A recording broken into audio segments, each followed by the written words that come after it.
캘리그라퍼 단묵 최한길 선생님 모시도록 하겠습니다. 반갑습니다. 반갑습니다. 네. 이쪽으로 앉으시면 네.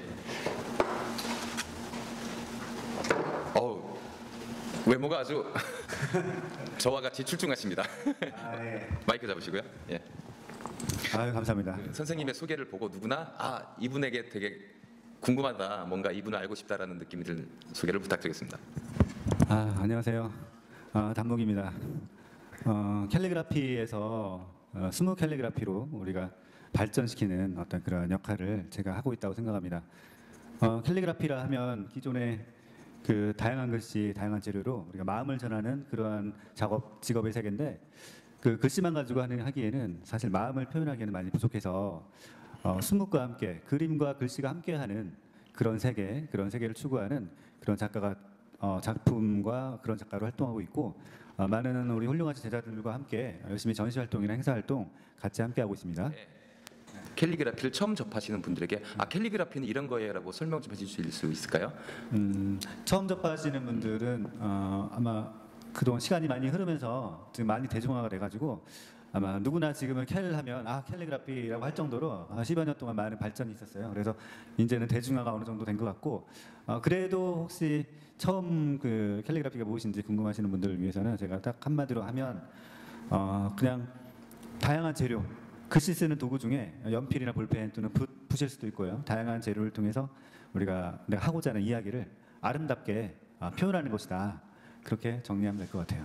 캘리와 그라피를 띄워놓고 생각하면은 두 단어를 두 개를 띄워놓고 생각하면은 어떤 의미가 될까요? 만약 그라피는 말 그대로 뭐 그림이라는 느낌이 들기도 하고, 캘리는 어떤 거죠? 캘리는 원래는 그리스 어원인데요. 예. 아름다운이라는 뜻을 가지고 있어요. 캘리. 그래서 아름다운 손글씨, 아름다운 글씨, 그래픽, 그러니까 뭔가 조형성 있는 그러한 작업이다라고 생각이 드는데, 캘리그라피는 원래 서해에서 보면 그 서해를 번역할 때 외국인들은 캘리그라피 하면 서해라고 생각해요. 이미 캘리그라피를 서해로 알고 있어요, 외국인들은. 그래서 근데 어떻게 보면 한국의 특성상 캘리그라피는 이제 또다시 좀 세밀하게 서해와는 또 다른 그런 자유로운 세계, 그렇게 또 인식을 하고 있어요. 그래서 약간 시각이 외국에서 바라보는 캘리그라피라는 그 단어, 그거와 한국에서 이야기하는 캘리그라피랑 약간 조금 다르다. 이 정도만 일단 이야기할게요. 캘리그라피를 어떻게 공부를 하시고 어떻게 접하게 되셨을까요? 저 같은 경우에는 캘리그라피를 하기 전에는 디자인을 전공하고 디자인을 일을 했었어요. 근데 전공했다라기보단 어떻게 보면 저는 독학 인생인 것 같아요. 스스로 공부하고 스스로. 예. 그래서 뭔가 좀 탐구하고 내가 어떤 그 디자인적인 감각을 어떻게 좀 풀어야 되겠다. 그 시점에 아마 내가 모니터로 한참 아침에 출근을 하면 모니터를 바라보는 그런 디자인도 많이 항상 보면 출근해서 컴퓨터를 켜는 일이잖아요. 그런 부분에 대해서 조금 약간 힘들어할 때가 있었던 것 같아요. 그래서 저는 출근해서 모니터를 켜는 게 아니라 걸레로 청소부터 이게 다르네요. 네, 어쨌든 아날로그네요. 그래서 아날로그 인생을 살고 싶은데 마침 제가 항상 동경해왔던 그런 먹의 세계, 이런 거를 어느 시점부터 이제 본격적으로 공부를 했던 것 같아요. 주된 출발점은 아마 인사동에서 많은 전시를 보면서 캘리그라피 작품을 보면서 감동을 받기보다는 서양화나 동양화, 서해 어떤 문이나 이런 작품들에서 여백의미를 발견하는 순간 굉장히 매력 있는 작품의 세계구나. 그때부터 내가 해야 되는 어떤 그 역할에 대해서 고민을 하기 시작했던 것 같아요. 그때부터 아마 캘리그라피 공부를 스스로 많이 한 것 같습니다. 캘리그라피에도 장르가 좀 여러 가지가 있을 것 같아요. 거기에 대해서 한번 설명을 한번 해주실까요? 네네. 캘리그라피의 초창기에는 캘리그라피를 홍보하는 부분에서 굉장히 많은 작가들이 고생을 많이 했고요. 지금은 10여 년이 지나면서 캘리그라피가 다변화됐어요. 그러니까 수채 캘리그라피를 하시는 분도 계시고, 스무 캘리그라피 우리처럼, 그다음에 뭐 기존의 캘리그라피를 글씨 위주로 하시는 분들도 있고, 그런 많은 이제 그 버라이션이 돼서 굉장히 많은 이제 문화에 적용이 되고 있는데. 스무 캘리그라피와 캘리그라피의 차이는 기존의 캘리그라피 같은 경우에는 글씨 위주의 글씨로 조형성을 가지고 자기 하고 싶은 이야기, 마음을 풀어내는 일. 그러니까 글씨 자체로 이제 글씨의 문장이나 이런 걸 가지고 작품을 전시해서 하는 행위고, 우리 스무 캘리그라피는 글씨 또는 그림, 글씨가 주가 되기도 하고 때론 그림이 주가 되기도 하고. 그래서 글씨가 주가 됐을 때는 그림이 사파 같은 형태로 이렇게 또 추가될 수도 있고, 그렇다고 해서 사파가 반드시 들어가야 되느냐 그런 것도 아니에요. 그러니까 글씨만 가지고 충분히 할 수 있는 세계. 그 다음에 그림이 주가 되고 글씨는 하나의 어떤 이야기적인 수준, 부수적인 수단으로 하는 세계. 이 모든 것들을 좀 함께 종합적으로 이제 이야기한다면 글씨와 그림의 조화라고, 글씨와 그림의 조화, 그런 세계를 펼치고 있다라고 생각이 됩니다. 말씀드리면 좀 죄송스러울 수도 있는데 다른 분들이 오해하실 수도 있고 좀 낮게 이렇게 평가하시는 분들이 있는 것 같아요. 뭐 이를테면은 남의 글을 가져와서 베낀다라든가 아니면 남의 그림을 가져온다라든가 또는 본인이 그렸다 하더라도 그 다른 사람이 판단하기에 수준이 너무 낮다 뭐 이런 시각도 있을 수 있을 것 같아요. 네. 예. 네. 그런 거는 일반적인 많은 사람들이 생각하는 그런 범위에 속하는 것 같고, 저도 마찬가지로 그런 생각들을 공감하고 있어요.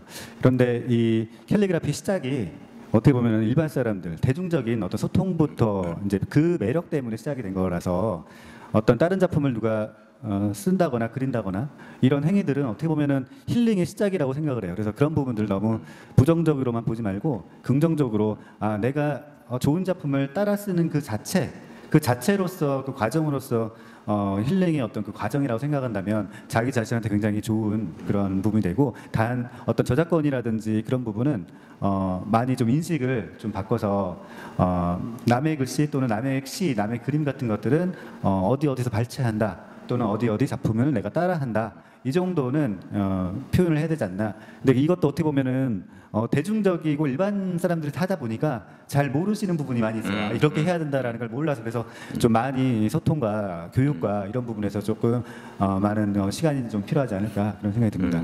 누구나 이제 무엇을 배울 때 배우는 단계에서는 다른 사람들의 것을 모방할 수도 있고 또 그것으로 한 발 더 이제 발전할 수 있는 기회를 얻을 수 있는 것 같아요. 그것이 저도 이렇게 나쁘다라기보다는 하나의 과정이라고 보고, 또 그 과정을 사람들이 과정으로 받아들이고 서로 소통할 수 있어야 되는데 일방적으로 이건 안 돼, 나빠라고 말씀하시는 분들이 있는 것 같아서 한번 질문을 드렸습니다. 그리고 이제 보통 캘리그라피나 다른 이런 비슷한 작업을 하시는 분들이 자신만의 서체가 있으신 것 같아요. 대표적으로 이제 이회수 선생 같은 경우는 목저체라고 해서 나무젓가락으로 쓴 자신만의 서체가 있고, 선생님께서는 어떤 그런 게 있을까요? 저 같은 경우에는 사실 캘리그라피는 서체잖아요. 아름다운 서체, 본인만의 서체를 만드는 그런 과정인데 작가들마다 하나씩 그런 서체는 가지고 있을 거예요. 저 같은 경우에도 난초체라든지 나무체 또는 아이체, 이러한 여러 가지를 가지고 있는데,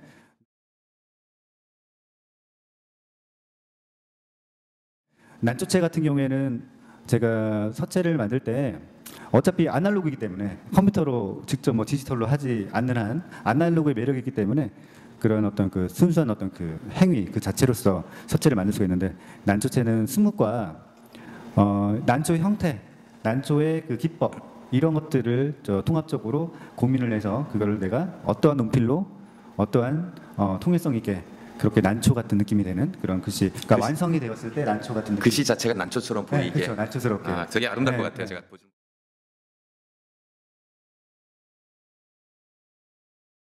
나무채는 어떤? 그리고 나무채 같은 경우에는 우리가 나뭇가지를 보면 어떻게 보면 시간이 그 나무의 세월이거든요. 나무가지가 이렇게 한번 가고 그 다음에 또 이어지고 또 꺾어지고 또 새로 나고, 이게 어떻게 보면 나무의 세월이에요.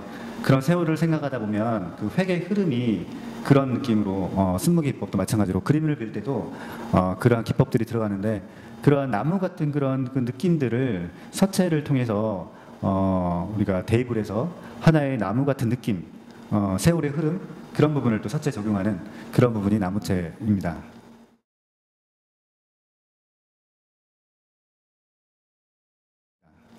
그럼 아이체. 네. 예. 아이체는 조금 아이들이 그 쓰는 동글동글한 느낌이고 그다음에 뭔가 삐뚤삐뚤하고 그렇게 좀 정서적으로 조금 동글동글하고 뭔가 좀 이렇게 잘 쓰지 못했지만 조금 이렇게 뭔가 좀 동화적이고 그런 부분들을 서체에 담아서 표현을 했던 것 같아요. 예. 자, 이제 선생님이 내신 책 얘기를 한번 해볼까 합니다. 여기 또 대놓고 광고를 해주신 것도 네. 굉장히 감사합니다. 이 책에 대해서 한번 마음 가꾸기부터 한번 말씀을 해주세요. 이 마음 가꾸기는 어떻게 보면은 지금 얼마짜리죠? 금액은 그렇게 비싸지 않습니다. 14,000원이고요. 14,000원이고요. 마음 가꾸기 네이버에서 검색하면 됩니까? 네, 검색하면 됩니다. 예. 마음 가꾸기입니다, 여러분. 예. 마음 가꾸기는 어떤 내용일까요? 마음 가꾸기는 어떻게 보면 우리 비움 갤러리처럼 예. 뭔가 비우고자 하는 그런 생각을 가지고 있었을 때 제가 스무 캘리그라피의 정체성을 한번 고민을 한 적이 있었어요. 그래서 어떻게든 그 풀어야 되겠다, 엮어야 되겠다. 그 전에 했던 작업들을 좀 엮어서 삶에 대해서 좀 이야기를 하고 싶었던 적이 있었던 것 같아요. 그때 엮어서 이제 하나의 책으로 만들었던 게 이제 마음 가꾸기, 어떤 비우는 이야기라고 생각하시면 될 것 같아요. 그럼 무엇을 비울까요, 그럼? 욕심을 버리고 욕심을 버리고 또 네, 욕심을 버리고 제 속에 있는 그 마음을 좀 정화시키는 뭔가 좀 이렇게 내가 하고자 하는 이야기가 무엇인가 그거의 핵심을 맞춰서 그리고 비운다라는 거는 어떻게 보면은 내가 욕심을 버린다기보다 내가 앞으로 어떻게 살아가야 될 것인가를 하나를 정해보는 그 내가 사람들이 이제 뭐 뼈와 살이 있는데 좀 이렇게 살을 다 비워내면 뼈가 남듯이 가장 중요한 건 뼈이니까요. 주된 나의 삶의 목표가 무엇인지 한번 정리하고 싶었어요. 그래서 그런 작업들을 마음 가꾸기를 통해서 아마 진행을 했던 것 같아요. 이제 비운다고 하면 뭐 욕심을 비우고 마음을 뭐 비우고 뭐 그런 식으로 보통 생각하시는 분들이 많은데 저희는 비우는 그 목적이 비움으로써 나라는 그릇이 보인다라고 생각이 들어서 나라는 그릇이 제대로 보일 때 나를 이 그릇을 어떻게 써먹을 것이냐, 막걸리 잔으로 쓸 것이냐, 소주 잔으로 쓸 것이냐, 내 그릇이 너무 작은 것 같은데 난 이 위에 있는 것 때문에 크다고 느낄 수도 있고 그래서 위에 있는 걸 덜어내고 비워냄으로써 나를 바라보자라는 의미로 맞아요. 그런 굉장히 좋은 의미를 가지고 있네요. 이걸 모르시는 분들이 많아서 다시 한번 말씀드릴게요. 자기의 어떤 그 지식이 있는데 더 배우고 싶은데 자기 그릇을 좀 자기 아는 걸 조금 비워내지 못하고 시작하는 경우가 있어요. 그러면은 그릇에 이미 담을 게 공간이 없는데 새로운 거를 또 받기에는 또 어렵거든요. 그런 것보다는 어느 정도 좀 많이 좀 비워놓으면 그 비워지는 만큼 또 채워지거든요. 그런 마음가짐으로 어떤 일이든 시작을 하면 좋지 않을까 그런 생각 때문에 비우는 의미가 지금 굉장히 많은 것을 내포하고 있는 것 같아요. 자, 그럼 비운다라는 의미에서 저는 약간 두 가지의 다른 이야기를 한번 이제 질문으로서 또는 모자라면 남는 이만 못하다라는 말이 있습니다. 네. 그 관점에서의 비움과 또는 내 그릇이 그릇보다 더 크게 이렇게 쌓여 있는데 그것을 치우기보다는 그릇을 깨버리고 새로운 그릇을 만든다라는 관점, 이 두 가지를 보면 어떤 말씀하실 수 있을까요? 네. 먼저 그러면 모자라면 남는 이만 못하다 그거 먼저 갔다가 그릇을 깨는 것부터 다음으로 거죠. 모자라면 남는 이보다 못하다. 예. 모자라면 어려운데요. 그러니까 보통 우리가 음식을 먹을 때 음식에 살짝 남을 정도 네. 여기서 충분히 배부르게 네. 먹고 아니면은 음식을 먹다 뭔가 이제 모자라면 되게 아쉽고 막 그러잖아요. 네. 그런 마음, 네. 그런 관점에서의 비움이 어떻게 될까, 어떤 비유가 될까? 굉장히 어렵습니다. 제가 보통 처음부터 이제 좀 이게 모자람이 있었을 때 그거에 대해서 어떻게 생각하느냐. 그런 게 좀 쉬울 것 같네요. 예, 좀 예. 처음부터 모자라 그랬을 때 그러면은 일단 모자란 부분을 일단 먹고 나서 모자른 만큼 먹고 나서 그 후에 또 생각을 해보면 더 필요한 게 무엇일까. 또 그 후에 답을 얻지 있지 않을까. 현재 좀 모자라다고 해서 이거 하지, 이거 다 그냥 안 먹어. 안 하는 것보단 모자더라도 어느 정도 이렇게 좀 채우고 나서 그 다음에 다시 한번 생각을 해보는. 배가 부른지 안 부른지. 자, 그렇다면 아까 이제 내 그릇 위에 다른 것이 있어서 채울 수가 없는데, 담을 수가 없는데 배우러 오신 분들을 위해서 저는 그릇을 아예 깨뜨려 버리면 어떻겠느냐라는 말씀을 드렸어요. 그런 관점에서 비우면 어떨까요? 그것도 뭐 괜찮은 생각이네요. 일단 그릇을 깨뜨리면 이제 무가 되잖아요. 없음. 뭐 채울 것도 없고 아무것도 없다. 그러면 또 오히려 자유로워지지 않을까. 법령 스님이 아마 저한테 질문하는 것 같은 느낌인 것 같은데, 자기가 이렇게 무엇인가 이제 채우기 위해서 비우고 시작을 하는데, 보통 이제 대부분 이제 비우고 시작하는데 차라리 깨트리면 훨씬 더 많은 걸 담을 수가 있고, 어떻게 모든 건 마음부터 시작하듯이 마음이 있으면 그릇이 크든 작든 상관없다고 생각을 해요. 그래서 모든 것은 마음에 달려 있다, 그런 생각이랑 좀 비슷한 것 같은 생각이 듭니다. 이게 뭐 어떤 화두일 수도 있고 그 못일 수도 있고 뭐 들으시는 분 따라 다 다르겠지만은 모자라면은 남는 못하다는 그 말을 제가 생각했을 때는, 모자랐을 때는 남는 만큼의 욕망이라는 게 있다고 저는 생각이 들어요. 그 욕망을 채우려고 하는 아쉬움이 있고, 네. 예. 근데 조금 이렇게 남는다라고 생각을 했을 때는 마음적인 어떤 심리적인 안정감, 편안함, 그런 것이 있는데, 이제 그 조금의 욕망이라는 것이 사람마다 다 다르다는 거죠. 네. 그 욕망을 어떻게 다스리고 어떻게 생각을 하느냐에 따라서 그 비움이 어느 만큼 비워야 될지, 무엇을 비워야 될지에 대한 관점이 달라지지 않을까라는 생각이 저는 지금 들고요. 그리고 또 그릇을 깬다라는 의미에서는 이제 저는 이제 사진을 하면서 사람들의 얘기를 듣다 보면은 어떤 고정관념이라는 그릇을 굉장히 많이 생각을 하게 돼요. 처음에 이제 배울 때 사람들이 자기가 갖게 된 그 고정관념 안에 갇혀가지고 앞으로 못 나가는 거죠. 근데 그것을 사람들이 누가 깨주기를 바란다라고 생각을 해요. 근데 저는 스스로 깨야 된다고 생각한다는 거죠. 스스로 깨야 되는데, 우리 흔히 이제 계란으로 표현하자면, 계란은 스스로 깨고 나와서 부화되지 않으면 썩어버리는데, 맞아요. 근데 스스로 부화를 하고 나와봤자 병아리라는 거죠. 예, 그 병아리가 아주 잘 성장할 수 있도록 그 다음부터 잘 이렇게 보살펴서 닭이 돼야 이제 후라이드 치킨이 되겠죠.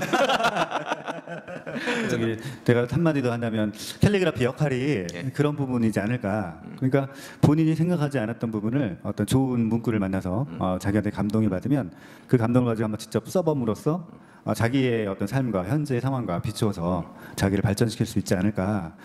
그런 것들도 좀 필요한 것 같고, 그다음에 제가 또 수업을 하다 보면 기본적인 스묵도 중요하지만 그거를 파하는 방법, 어떻게 보면 아까 깨트리는 방법을 비슷하듯이 그림도 어떤 깨트리는 방법, 그런 부분을 또 수업도 하고 있어요. 그래서 꼭 수업을 홍보하는 것 같지만 수업 대놓고 홍보하셔도 됩니다. 뭔가 수업 좀, 시간이 어떻게 되시죠? 수업은 뭐 화실에서 합정동에서 늘 아침에 있습니다. 아침에 10시 있고 2시에 있고, 그죠? 그리고 항상 저 단목은 파하는 방법까지, 글씨든 그림이든 파하는 방법까지 수업을 한다는 거. 좋습니다. 자, 다음 책 얘기로 넘어갈까요? 눈빛이 마음이 든 걸까? 이게 빛이라는 게 참 발음을 잘해야 돼요. 이게 은행빛인지 태양빛인지, 눈빛이 마음이 든 걸까? 근데 여기 보면은 이게 화자가 아니라 마음 심자 맞죠? 마음 심자요. 제가 국졸이라 한문을 잘 못 읽어요. 마음 심자 맞죠? 마음 심에 여기 꽃이 폈어요. 그 꽃이 이게 보면 매화 같기도 하고. 매화 맞아요. 눈빛이 마음이 된 걸까? 요 책은 또 어떤 내용이 있을까요? 어떻게 보면 잠시만요. 이게 딱 펼치자마자 5.18 광주라는 게 딱 들어와요. 제목이 5.18 광주. 5월 18일 아침 광주를 생각합니다. 붉은 장미를 그렸습니다. 오. 이 작품을 한 날이 5월 18일이더라고요. 그래서 아침에 장미를 그리면서 그때 그 심정은 어땠을까? 그날을 돌아보면서 그 감정에 그냥 무의식적으로 작품이 나오더라고요. 그래서 보통은 이제 좌빨들은 이런 생각을 하고 계신데 오른쪽에 계신 분들은 그런 생각 안 하거든요. 5.18 와서 그놈의 새끼들 이렇게 하는데 5월 18일 오늘 아침에 이분들 얼마나 가슴이 아팠을까 이렇게 생각하신 거 보니까 단목 선생님은 좌빨이신 걸로. 들켰네. 큰일 났습니다. 눈빛이 마음이 든 걸까는 표지에서 보면 그 매와 나무 가지가 사람의 마음심을 형태로 가지고 있고 저 두 개의 그 꽃잎이 눈빛을라고 생각이 들어서 저 눈빛을 사람의 눈을 보면 마음이 보이는데 어떤 그 설레이는 어떤 그 마음 남녀간의 사랑일 수도 있고요. 그런 어떤 그 눈빛으로 서로 마음을 전하는 그런 부분 눈빛이 마음으로 소통하게 되는 그런 어떤 현상을 표현하고 싶었어요. 그래서 그렇고 그다음에 두 책에 공통적으로 들어가는 단어가 마음이잖아요. 예. 그래서 마음 시리즈의 완결편이라고 생각하시면 됩니다. 예, 마음 시리즈의 첫 번째 책, 그다음에 두 번째 책. 더 이상 마음 시리즈는 하지 않을 거예요. 자, 마음 시리즈 첫 번째 마음 가꾸기, 두 번째 눈빛이 마음이 된 걸까? 네네. 소통 출판사에서 나왔고요. 네네. 많이들 사주시기 바랍니다. 예. 근데 한 권 팔리면 얼마 번 거예요? 네.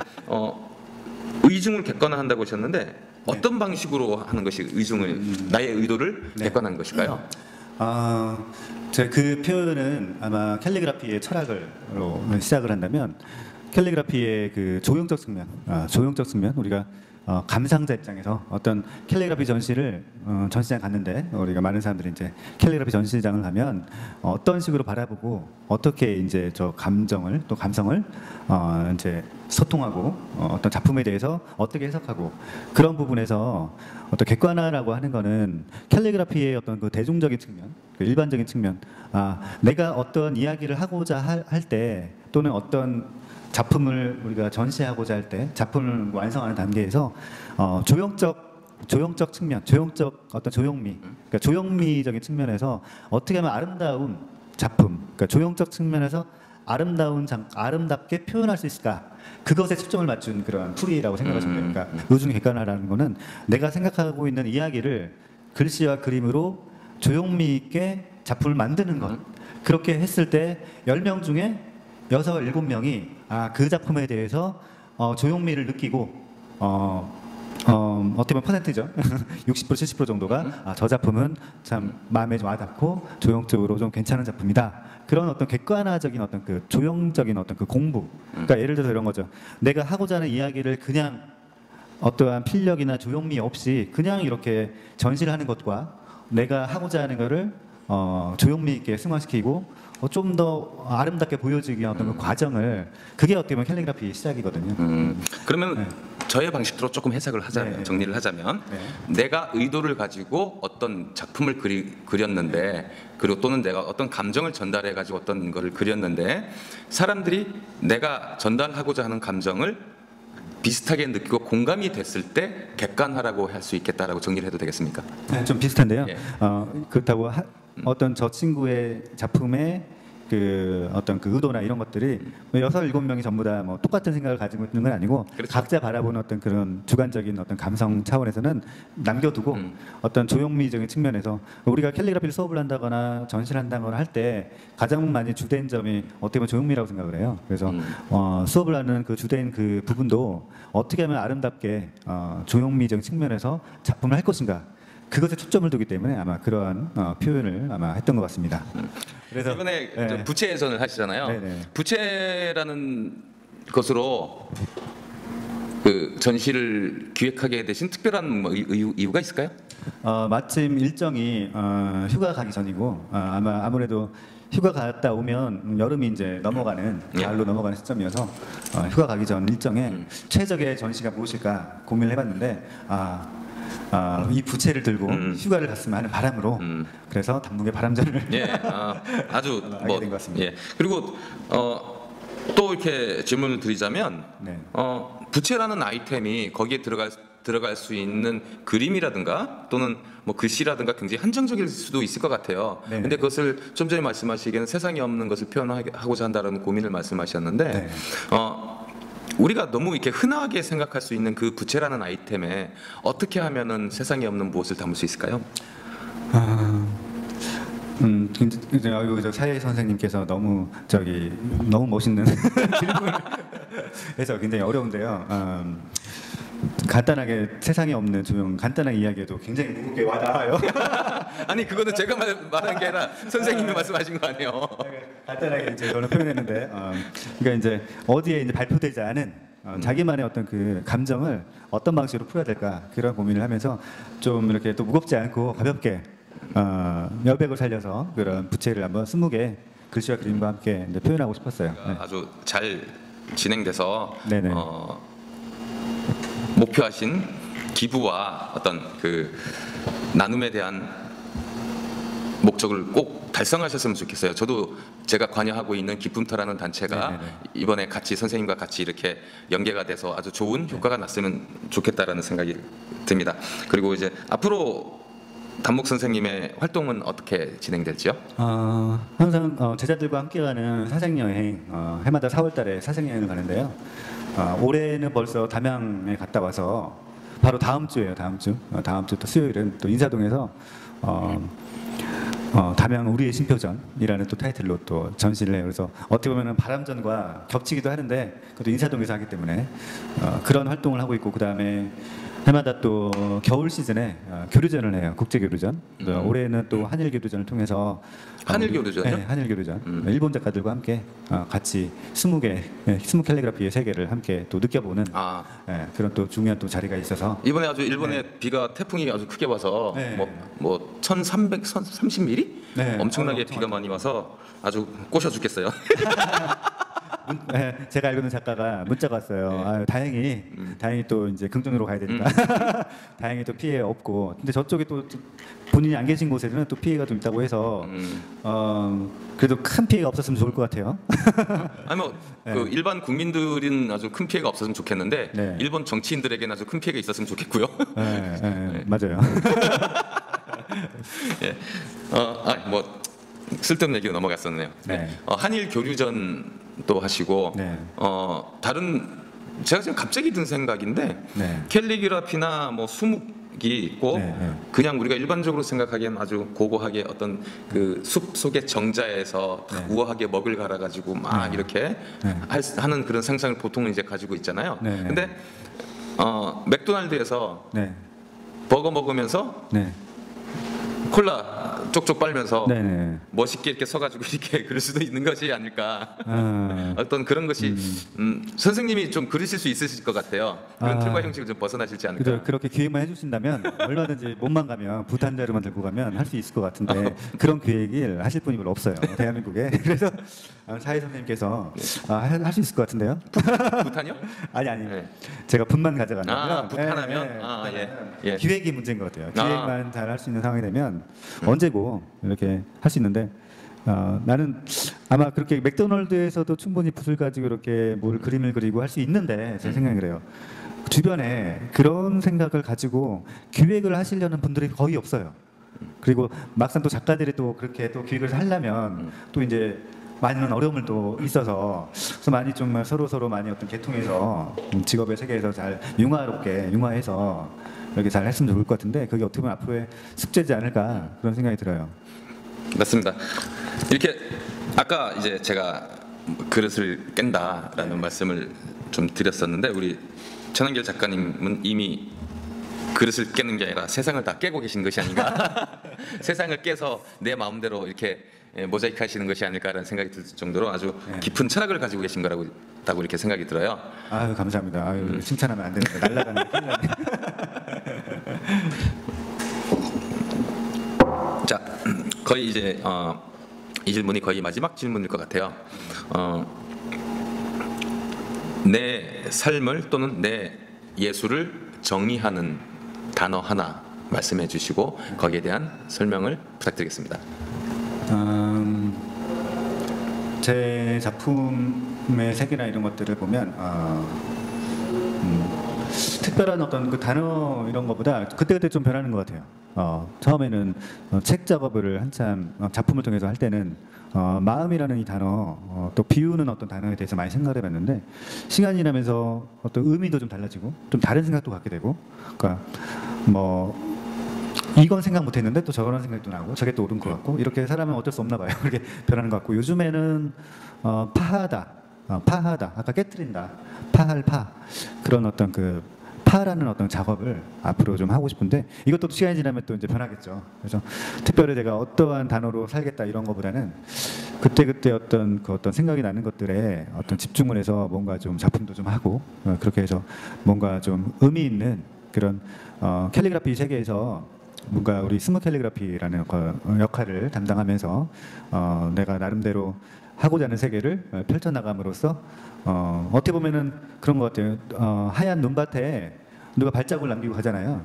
그 발자국 하나하나가 조심스럽게 가듯이 그렇게 가다 보면 그 많은 사람들이 그렇게 또 따라오지 않을까 그런 생각도 들고 항상 설레요. 제가 이제 작품이나 할 때마다 설레이고 남이 가지 않은 길을 갈 때 더 또 설레이고 더 희열을 느끼고 더 행복한 것 같아요.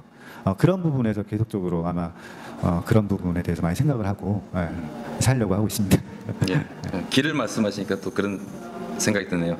이회수 선생님께서 하신 말씀 중에 길이 있어 가는 것이 아니라 내가 감으로써 길이 된다라고 했던 그 글이 생각납니다. 그 길에 많은 제자들이 함께 하셔서 그 길이 고속도로가 돼서 다른 사람들도 편히 다닐 수 있는 그 길을 만들어 주시기를 바라겠습니다. 아유, 감사합니다. 감사합니다. 지금까지 최남길 작가였습니다. 고맙습니다. 여름 한상, 연지와 초록을 가져와서 맑은 물을 준비하고 마음을 담는다. 여름을 그린다.